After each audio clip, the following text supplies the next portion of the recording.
So it took me a lot of hard work to understand that how to move from HR operational mindset to a HR business mindset. So I spent like couple of years in understanding that, and I coach HRs today.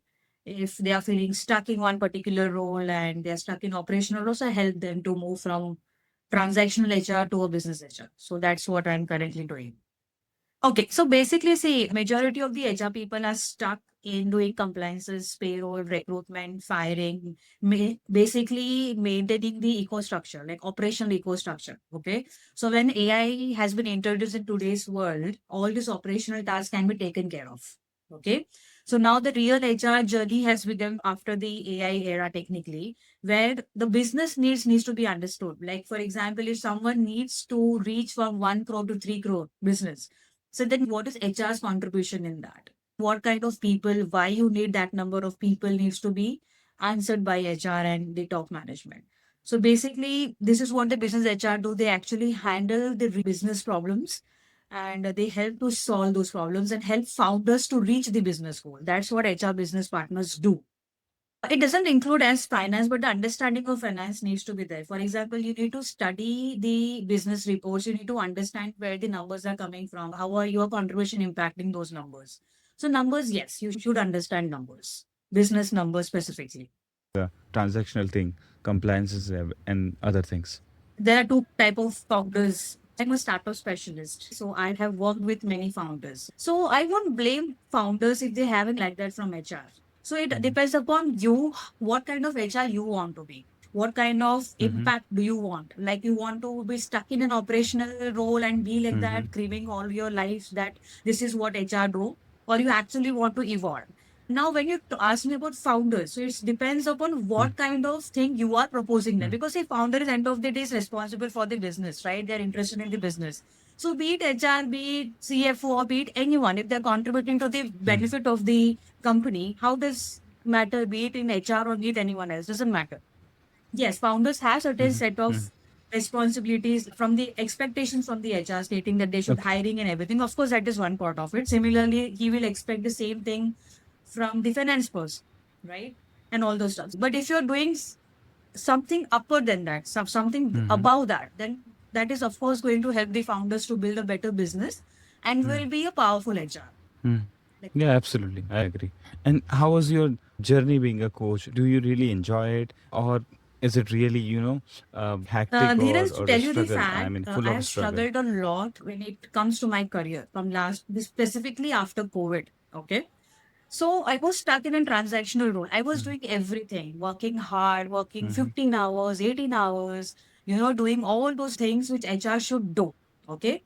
But the one thing which I was lacking was connecting to the business. Now, when I say connection to the business, it doesn't mean that, talking to the founders, being very goody woody with him or her. Not like that. It's about understanding the business and the impact of your decisions on the business. What is business? Business is basically people and numbers, right? I struggle so much in understanding those concepts. And if you ask me what is this HR business partner all about, what I have experienced is that apart from skill set, so the mistake which I did was taking certification after certifications. Okay, learning this thing, learning analytics, learning this, that, policies, how to make good policy, and everything I did. But end of the day, for example, I give an example. If I'm sitting in front of a founder, I have data, okay, the attrition data, business data, everything I have. But if I don't have a courage Mhm. of sharing it with the founder, maybe multiple reasons, judgment issues or lack of confidence, lack of self-worth or whatever it is. If I'm not able to communicate that to the founder, then there is no use. So I learned it a very hard way that I actually had to work on my Mhm. mindset as well to be a HR business partner, so that today I can sit in front of founder and with the help of data and courage, I can show him the truth of his or her business, like that. So coaching helped me in transforming.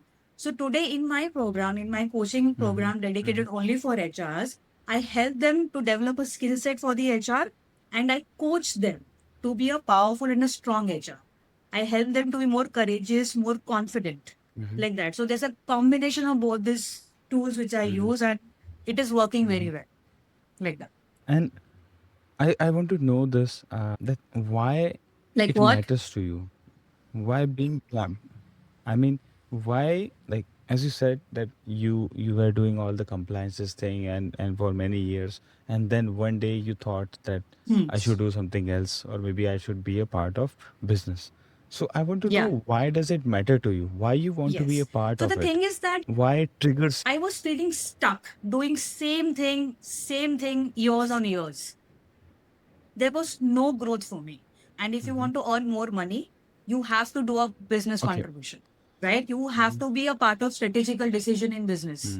Can you take me to that time that you have realized this? Like, what was the scene looks like? Like, how, like, what was the triggering point that you realized that I Yeah. am stuck and my salary is not enough, or Yeah. maybe I should do So what something else? happened was Like, in what so happened I at that was a time? consistent growing HR up till 2019 before COVID. Okay. I was working for a 1,000+ Mm-hmm. company and doing payrolls and all those stuff, basic HR, just handling operational things. Okay. 2019, I changed my job and I went to some organization, Mm-hmm. which was a kind of a startup. Okay. So over there, what happened? I was Mm-hmm. again doing the same thing, practicing same Mm-hmm. thing and all those stuff. Okay. Operational compliances, grievances, training and all those stuff. Okay. Here, my work was good, but I was not getting well with the management. Okay. Management had some different expectations from being the HR. Like, the HR should be, the person that she should understand some kind of a business, how the operations are working, and how that operational hour, if someone is not reporting on time, for example, how does impact the operational hour and how that impacts the business and all those stuff are happening.